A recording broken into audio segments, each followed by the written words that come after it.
মায়ের ভালোবাসা আর সন্তানের কল্যাণের প্রার্থনা, এই চিরন্তন আবেগঘন ছবিরই এক জীবন্ত প্রতিচ্ছবি দেখা গেল আজ।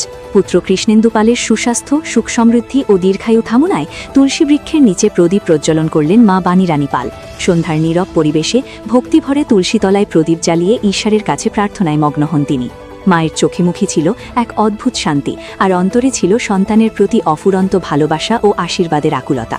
প্রতিটি প্রদীপের আলো যেন ছড়িয়ে দিচ্ছিল মায়ের অটুট বিশ্বাস, তার সন্তানের জীবনে আসুক সাফল্য, দূর হোক সকল বাধা বিপত্তি। স্থানীয়দের মতে এই দৃশ্য শুধু একটি ধর্মীয় আচার নয়, বরং মায়ের নিঃস্বার্থ ভালোবাসা ও আত্মত্যাগের এক অনন্য নিদর্শন। সন্তানের জন্য মায়ের এই নীরব প্রার্থনা আজও আমাদের সমাজে আবেগের এক গভীর বার্তা বহন করে। মায়ের এই আন্তরিক প্রার্থনা ও আশীর্বাদে যেন আলোকিত হয়ে উঠুক পুত্র কৃষ্ণেন্দু পালের আগামীর পথ, এই কামনাই সকলের। শ্রীভূমি থেকে সুস্মিতা দাসের রিপোর্ট, ঈশান বাংলা নিউজ, শিলচর।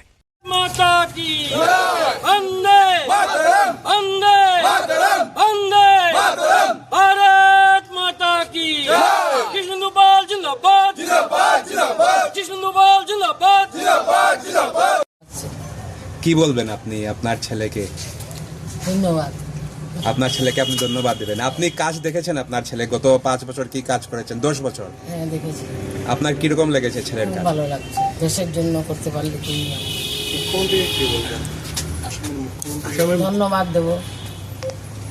আসামের মুখ্যমন্ত্রী খুব ঘনিষ্ঠ বিধায়ক হিসেবে পরিচিত আপনার ছেলে। হ্যাঁ, আপনি কি মনে করছেন আপনার এই ছেলে? আমি তো হাতে হাতে হাত মিলিয়ে দিয়েছি, আর কি বলবো, ওনার হাতে দিয়েছি, এখন উনিই দেখবেন। উনিই দেবেন। আপনি আপনার ছেলেকে এবার কি পরামর্শ দেবেন? ভালো কাজ করবার জন্য পরামর্শ দেবো, নিজের শরীরের দিকে খেয়াল রাখতে হবে। আপনার কি মনে হয় আপনার ছেলে নিজের শরীরের দিকে খেয়াল রাখছেন? রাখছেন না,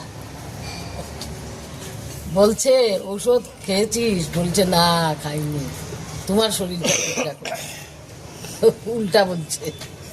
এবার আপনি আপনার ছেলের ওই প্রচারে যাবেন কি, এরকম কোনো চিন্তা ভাবনা আছে এই শরীর নিয়ে? বয়স্ক এই শরীর নিয়ে তো আমি যেতে পারবো না, আর সবাই যাবে আর কি।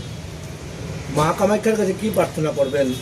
উনি যা ভালো মনে করবেন তাই করবেন। আপনারা শুনলেন। ভারতীয় জনতা পার্টির শ্রীভূমি জেলার আমাদের মন্ত্রী কৃষ্ণেন্দু পাল মহাশয়, উনি আবার নমনীত হয়েছেন। তাই আজকে আমরা ওনার বাড়িতে এসে মাসিমার ওনার মার কাছে আসলাম, বোম ফুটালাম, বন্দে মাতরম স্লোগান দিলাম। আমরা আশা রাখছি উনি আবার পাতারকান্দি থেকে বিপুল ভোটে জিতে আসে আবার আসাম সরকারের মন্ত্রিত্ব পাবেন, সেই আশা ব্যক্ত করছি। আর সবার আশার আমরা আশীর্বাদ কামনা করছি, যাতে ওনার সুস্বাস্থ্য সঠিক থাকে, ঠিক থাকে, আবার উনি আবার মন্ত্রিত্ব হবেন, এই আশা ব্যক্ত করে আমি আমার বক্তব্য শেষ করলাম। জয় হিন্দ, ভারত মাতা কি জয়।